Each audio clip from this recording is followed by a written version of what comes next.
코로나 팬데믹과 세계 경제 붕괴, 동유럽 전쟁까지 세상을 뒤흔든 거대한 사건들을 수백 년 전 한 권의 고서가 이미 암시하고 있었습니다.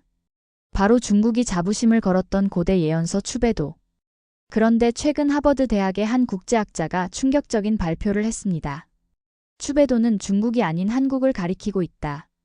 이 한마디에 중국 전역에는 거센 파장이 일었고 언론과 함께 심지어 정부까지 격렬히 반응하기 시작했습니다. 과연 그는 왜 이런 발표를 했을까요?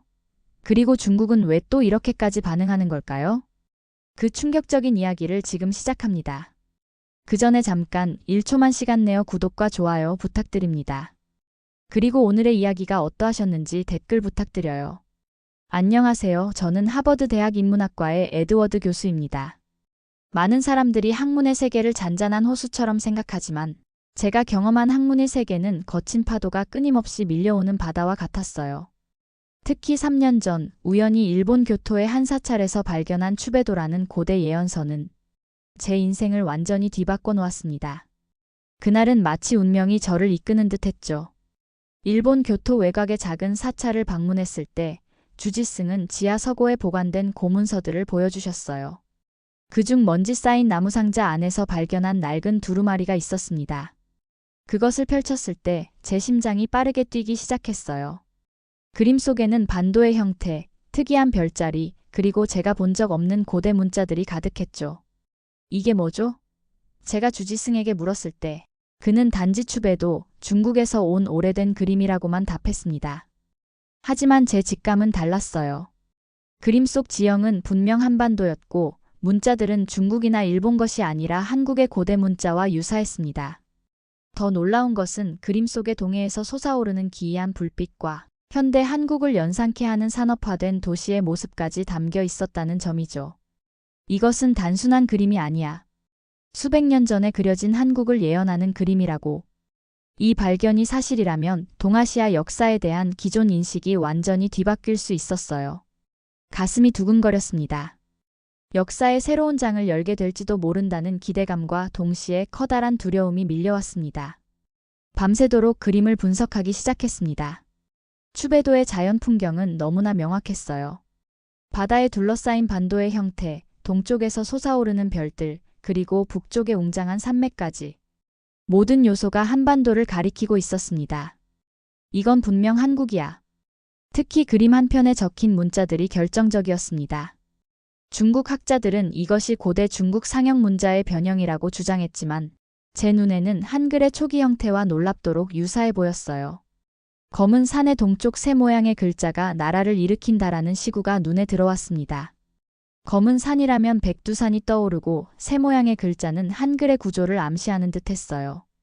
한글은 하늘, 땅, 사람의 세 가지 기본 형태에서 발전했다는 이론이 있으니까요. 그림 속 다른 요소들도 한국과 강력하게 연결되어 있었습니다.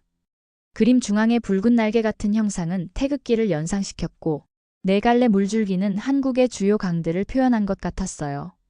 동쪽 바다에서 솟아오르는 기이한 불빛은 한국의 산업화를 암시하는 듯 했습니다.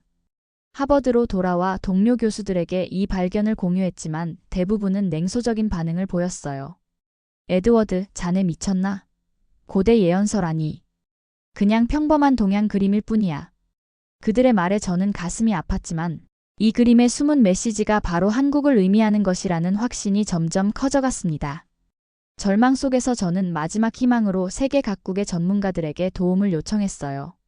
서울대학교의 김민재 교수, 영국 옥스퍼드 대학의 동양학 전문가들, 프랑스 국립도서관의 고문서 전문가, 그리고 일본 교토대학의 역사학자들까지 비공개 연구팀을 꾸렸습니다.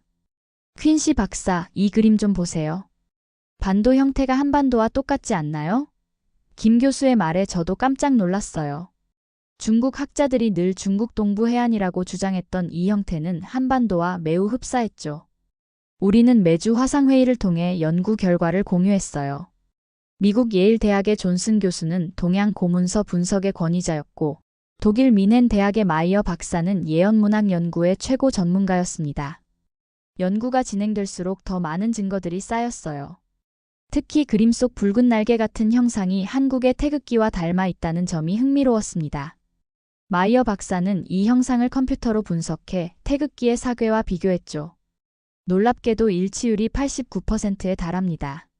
이건 우연이라고 보기 어려워요. 한국의 자연 풍경, 옛 문자 구조, 산과 강, 태극기 이미지가 판단 근거로 잡히면서 점차 이 그림이 한국을 예언한다는 확신이 커져갔습니다. 이것은 단순한 예술이 아니라 수백 년 전 한국을 미래의 나라로 예고한 것이었을까요? 연구팀은 그림 속 상징들이 현대 한국과 어떻게 연결되는지 분석하기 시작했어요. 그림 속 시구들을 하나하나 해석하며 놀라운 연관성을 발견했습니다. 바다 끝자락, 불의 기둥이 솟고 하늘은 세 개의 별을 향해 고개를 숙인다.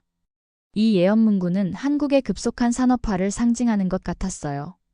불의 기둥은 한국의 산업 발전을, 세 개의 별은 한중일 삼국을 의미하는 걸까요? 네 갈래 물줄기가 한 곳으로 모이고 거기서 세상의 병이 씻겨나간다.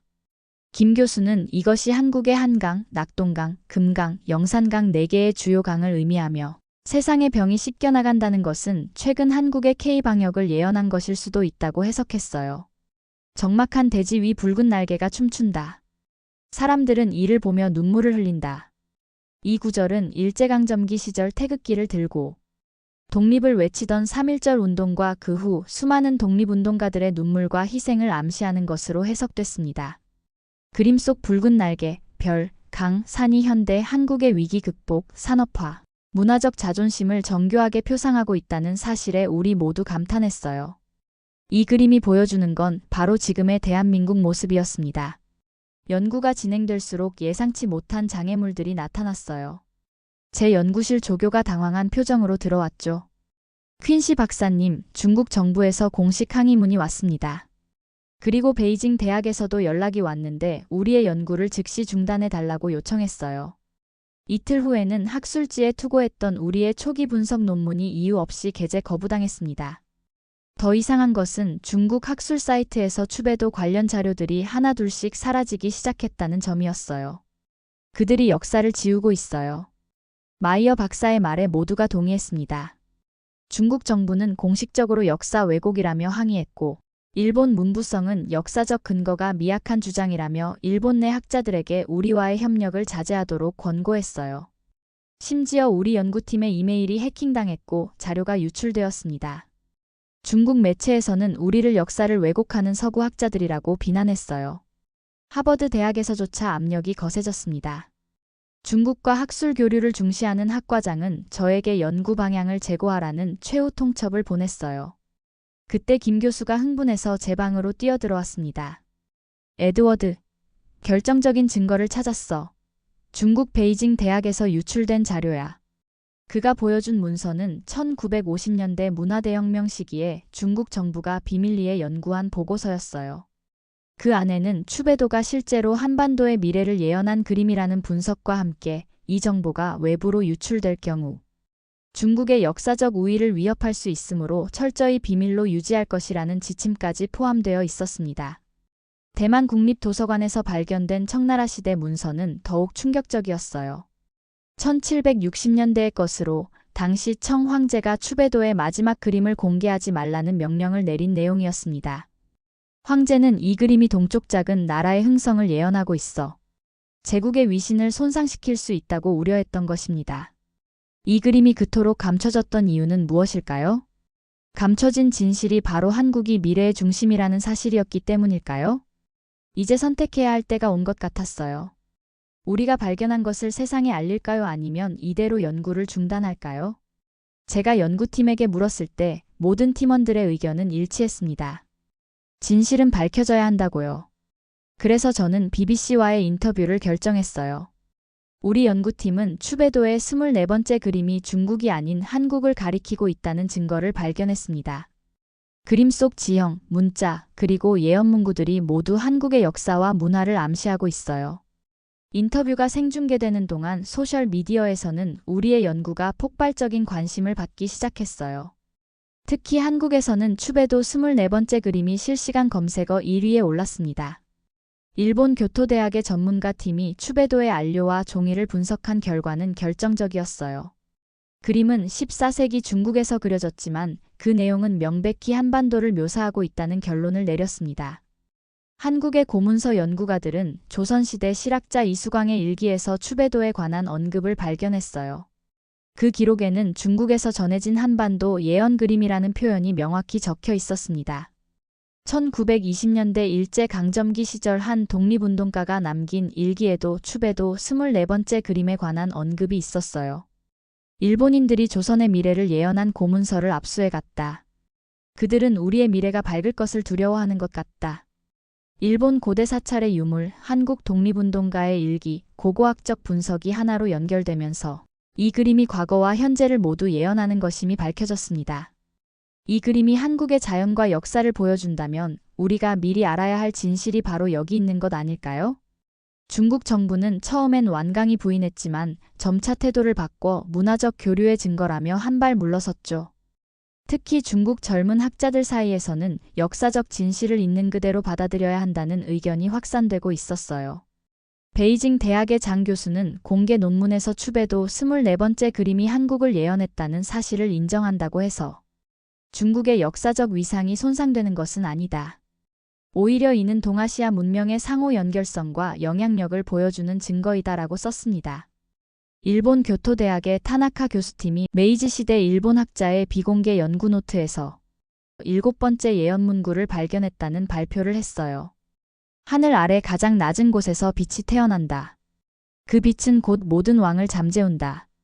타나카 교수는 메이지 시대 학자가 이 구절을 조선은 지금 일본의 지배 아래 있지만 언젠가 강대국이 될 것이라고 해석했으며 그래서 이 문서가 비밀로 분류되었다고 설명했습니다.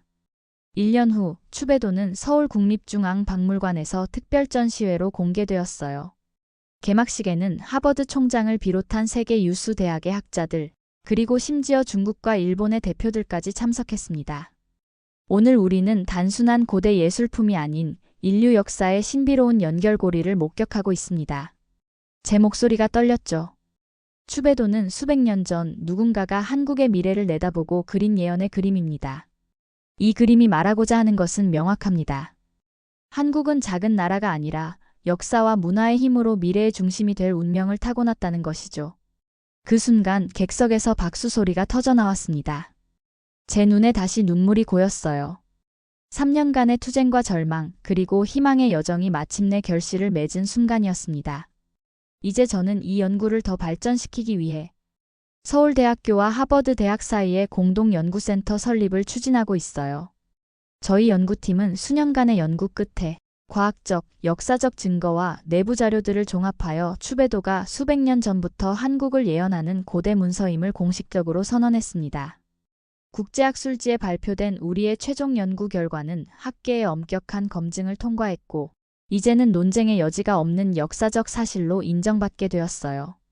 추배도 원본을 다시 분석하던 중 자외선 아래에서만 보이는 숨겨진 글자들을 발견했는데 그것은 추배도를 그린 작가의 마지막 메시지였습니다. 내가 본 것을 그렸노라. 동방의 작은 나라가 어둠을 뚫고 빛을 밝힐 것이니 이는 하늘의 뜻이라. 후세에 현명한 이들이 이 예언을 발견하길 바라노라. 놀랍게도 세계 학계와 언론 그리고 중국 정부까지도 이 감춰졌던 사실을 인정하는 분위기로 전환되었어요. 한중일 세 나라의 학자들이 공동으로 동아시아 예언문학 연구센터를 설립하는 계획도 발표되었고 저는 자문위원으로 초청받았습니다. 이 그림은 이미 미래를 보여주고 있었던 것입니다. 국제학술대회에서 제가 선언했을 때 전 세계의 학자들이 일제히 고개를 끄덕였어요. 특히 추배도의 마지막 예언 문구, 모든 문이 닫힐 때 사람들은 그를 부른다. 그는 말을 하지 않고 행동으로 세상을 이긴다는 현대 한국의 모습을 놀랍도록 정확하게 묘사하고 있어요. 코로나 팬데믹이나 세계 경제 위기 같은 모든 문이 닫힐 때 세계가 한국의 혁신적 해결책을 찾았던 것, 그리고 한국이 말보다 행동으로 세계 시장에서 인정받게 된 과정이 그대로 담겨 있습니다. 마지막 기자회견에서 저는 이렇게 말했어요. 추배도 24번째 그림의 예언은 이미 실현되고 있습니다. 한국이 앞으로 세계의 중심이 될 것이라는 예언이 지금 이미 현실이 되고 있는 것입니다. 우리의 역사, 문화, 정신력으로 만들어진 이 예언이 이제 현실이 된 것입니다. 기자회견장에는 깊은 침묵이 흘렀고 이어서 우렁찬 박수가 터져나왔어요. 추배도가 예언한 한국의 미래는 이미 현실이 되어가고 있습니다. 기술 강국으로서, 문화적 영향력으로서, 그리고 세계 정치에서 중재자로서의 역할까지. 그러나 이것은 끝이 아닌 시작이었죠. 주요 중국 학자 중 일부는 여전히 내부 연구가 필요하다며 완전한 인정을 유보했고, 일부 서양 학자들은 아직도 우연의 일치라고 주장했습니다.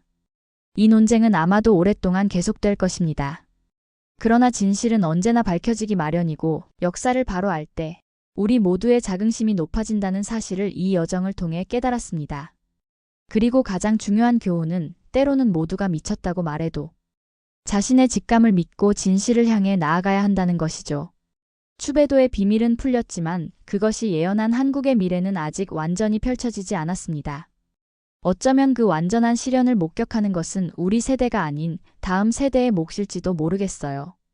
하지만 분명한 것은 이제 세계는 한국을 다른 시각으로 바라보기 시작했다는 점입니다. 그리고 저 에드워드 교수에게 이 모든 여정은 학문적 성취를 넘어 인생의 가장 위대한 모험이 되었습니다. 진실을 찾아 나서는 모든 이들에게 저는 말하고 싶어요. 절대 포기하지 마세요. 당신이 믿는 진실을 향해 끝까지 나아가세요.